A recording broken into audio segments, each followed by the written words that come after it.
হ্যাঁ না না, জোরে বলে। তখন বলে এই বউটা চলবে না, বউটা বাদ দে, তোকে আবার বিয়ে দেবো, ও মেয়ে নিয়ে ঘর করা যাবে না। যেই লোকটি দুদিন আগে বলেছে ও যত কষ্ট হয় হোক, ধৈর্য ধর, সবর কর, ওর সাথেই থাক, আল্লাহ দিলে একদিন সুখ হবে, এখন আপনি কেন বলেন নাই? দেখ বাপ, তোর তকদিরে এরকম বউ লেখা ছিল, ওকে একটু বোঝা। আমরা সবাই সাথ দিচ্ছি, আমরাও বোঝাচ্ছি, তুইও বোঝা, ওকে একটু ভালোবাস।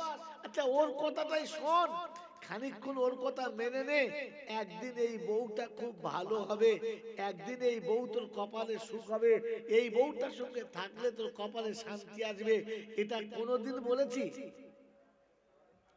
তাহলে বুঝে দেখি আমার আপনার বিচার কত সুন্দর। বাবাজিরা, আমার আল্লাহওয়ালা ভাইরা, জ্ঞানীজনরা, সুধী মানুষেরা, নিজের স্বার্থটা পুরো করার সময়তে পরিপূর্ণ বুঝে নিলাম, আর যখন পাল্টি খেয়ে গেলাম তখন একেবারে সবটাই ভুলে গেলাম। আমার বন্ধুরা, আমার আল্লাহওয়ালা ভাইরা, কোরআন আপনাকে শুনিয়ে দিয়েছে জাহান্নামীদের নমুনা হলো ওরা একেবারে জানোয়ারের সমান হবে, অনুশোচনা তাদের দিলে থাকবে না। এই জন্য আপনার আমার জীবনে মানবতা চ্যাপ্টার আনার জন্য আর অনুশোচনা আনার জন্য একজন মানুষের কথা আল্লাহ কোরআনে পাকে স্মরণ করিয়েছে আর শুনিয়ে দিয়েছে, লাকাদ কানা লাকুম ফি রাসূলিল্লাহি উসওয়াতুন হাসানা। ও বিশ্ববাসী, খবরটা শুনে রাখো, যদি মানুষ হয়ে আমার কাছে আসতে চাও, মানবতা ফিরিয়ে আনতে চাও, মানবতার দিশারি হতে চাও, আমি আল্লাহ পাক শুনিয়ে দিচ্ছি, আমার রাসূলকে তোমাদের কাছে নমুনা করে পাঠালাম।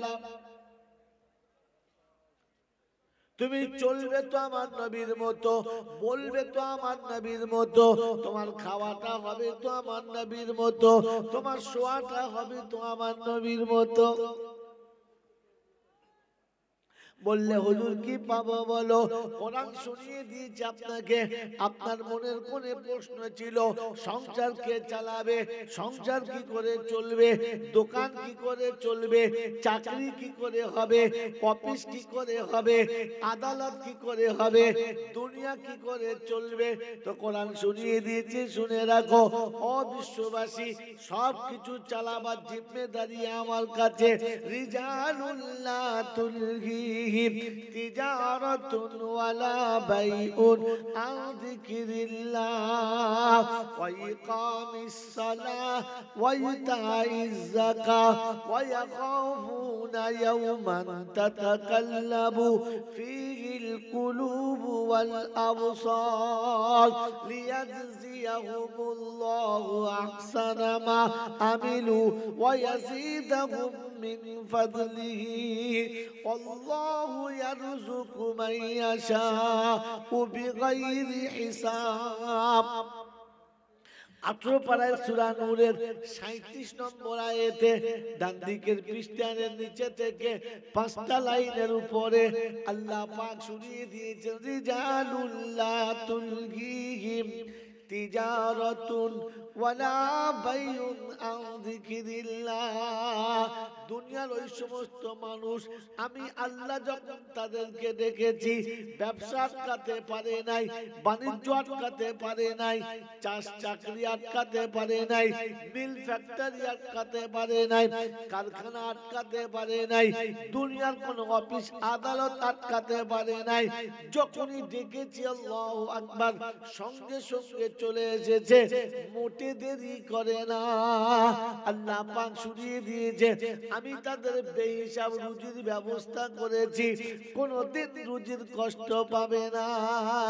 কোরআন শুনিয়ে দিয়েছে, ফালিয়াবুদু রাব্বা হাযাল বাইত আল্লাযী আত'আমাহুম মিন জু' ওয়া আমানাহুম মিন খাউফ, যারা বাইতুল্লাহ রবের দিকে মুখ করে সিজদাতে মাথা নামিয়ে দেবে, আমি আল্লাহ পাক রব্বুল আলামিন শুনিয়ে দিচ্ছি তাদের জন্য দুটো নিরাপত্তা। এক নম্বর, রুজির কষ্ট হবে না। দুই নম্বর, মুসিবত থেকে বাঁচিয়ে নেব, কোনোদিন কোনো বিপদে তাকে ফেলে কষ্ট দেব না। ও মুসলমানের ছেলে, এজন্য শুনিয়ে রাখছি, শোনো, মুসলমানের সব থেকে বড় বিপদ হলো মৌতের সময় আর অন্ধকার কবরে। তার থেকে বড় বিপদ হলো কাল কিয়ামতের ময়দানে হাসরে। তার থেকে বড় বিপদ হলো ফুলসরাতের ফুলের ধারে। আমার বাবাজিরা, আমার সোনার চাঁদ বন্ধুরা, আমার সোনামণি মায়েরা বোনেরা, আল্লাহ পাক শুনিয়ে রেখেছে, বান্দা আমি যখন ডাকবো ছুটে আসবি, তুই আমার দরবারে যখন হাজিরি দিবি, লা হিজাবা বাইনাহু ওয়া বাইনা আবদি, আমার আর আমার বান্দার মাঝখানে কোনো পর্দা থাকবে না। ওই সময় বান্দা তুমি যা বলবে আমি নিজে ওটা শুনবো, তুমি যা চাইবে আমি দেবো, কিন্তু ডাকলে ছুটে তোমাকে আমার কাছে আসতে হবে। কি বলেন জি? যাবো ইনশাল্লাহ? যাবো ইনশাল্লাহ? হ্যাঁ বলেন। আমার ইচ্ছায় না রবের ইচ্ছায়? আমার ইচ্ছায় না আল্লাহর ইচ্ছায়? জোরে বলেন। আমার কার ইচ্ছায়? আল্লাহর ইচ্ছায়। আল্লাহর ইচ্ছায় যাই কোনোদিন মনে হয়? আল্লাহর ইচ্ছায় যদি তোমার যাওয়াটা হতো, আযান হওয়ার অপেক্ষা তুমি করতে না। আল্লাহর ইচ্ছায় যদি হতো, ফজর কোনোদিন কাজা হতো না, তাহাজ্জুদ তোমার কোনোদিন ছাড়তো না। মুসলমান, আল্লাহর ইচ্ছায় যদি হতো, বর্ষা বাধা হতে পারতো না, শীত বাধা হতে পারতো না, বিপদ বাধা হতে পারতো না।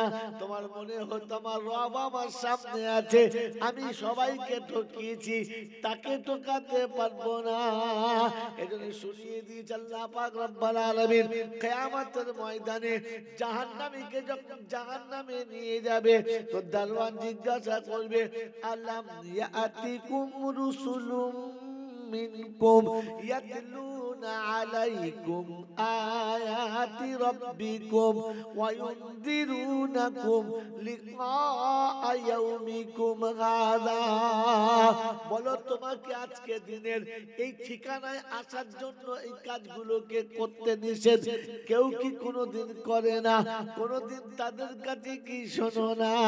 সেদিন বলবে, এসেছিল রব্বানা, আমরা মনে মনে করতাম, আমরা কি কম বুঝি, আমরা কি বুঝি না, আমাদের জ্ঞান কম আছে, আল্লাহ আমাদের বুদ্ধি দিয়েছে, আমরা বড় বড় ডিগ্রি অর্জন করেছি, অনেক উঁচু জায়গায় বসে আছি। ও বন্ধু, সেদিন কথাগুলো শোনো না। বলে, আজকে কি করবে বলো? আলাম ইয়াতিকুম নাযীর, ভয় কি কেউ তোমাদের দেখায় নাই? বলে, বলেছিল মাওলানা, আমরা মনে মনে করতাম আমরা ঠিক জায়গায় আছি, আমরা ভুল জায়গাতে না। বলে, এখন কি মনে হচ্ছে? বলছে, লাউ কুন্না নাসমাউ আও নাকিলু, যদি কথাগুলো শুনতাম আর ভাবতাম, তাহলে জাহান্নামে যেতে হতো না। আয় পিড়িলির বাবাজিরা, যারা পালিয়ে গেছে ভাগ্যবান, যারা পালিয়ে গেছে ভাগ্যবান, আর যারা বসে রয়েছে এরাই হলো কি? যদি বল বুদ্ধিমান। হ্যাঁ না বলেন না? যারা চলে গেছে তারা বুদ্ধিমান, যারা বসে আছে তারা ভাগ্যবান। যারা চলে গেছে তারা কি? বুদ্ধিমান। যারা বসে আছে না, যদি বলেন ভাগ্যবান। বুদ্ধিমানের বন্ধু হলো শয়তান, ভাগ্যবানের বন্ধু হলো রহমান। বুঝে এসছে বাবাজি?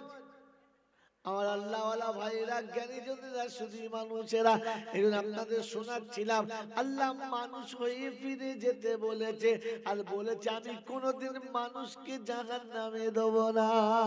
তাই শুনছি, ইয়া ইবাদি লা খাউফুন আলাইকুমুল ইয়াউমা ওয়ালা আনতুম তাহজানুন আল্লাযীনা আমানু বিআয়াতিনা ওয়া কানু মুসলিমিন উদখুলুল জান্নাতা আনতুম ওয়া আজওয়াজুকুম তুগবারুন। আল্লাহ পাক শোনাচ্ছেন, কিয়ামতের যখন ময়দান হবে, বিপদ আর মুসিবতের দিন হবে, আমি আল্লাহ শুনিয়েছি তোকে বাঁচাবো, আর বাঁচানোর জন্য যে রসদটা দিয়েছি সেটা সালাত, সেটা নামাজ, সেটা একমাত্র নামাজ। কারণ একজন মানুষ জাহান্নামে যাওয়ার জন্য সব থেকে যেটা মেন কারণ সেটা হচ্ছে নামাজ না থাকা। কি না থাকা? নামাজ। রাগ করবেন না, যে কজন আছেন সেই কজনকে বলছি, রাগ করবেন না।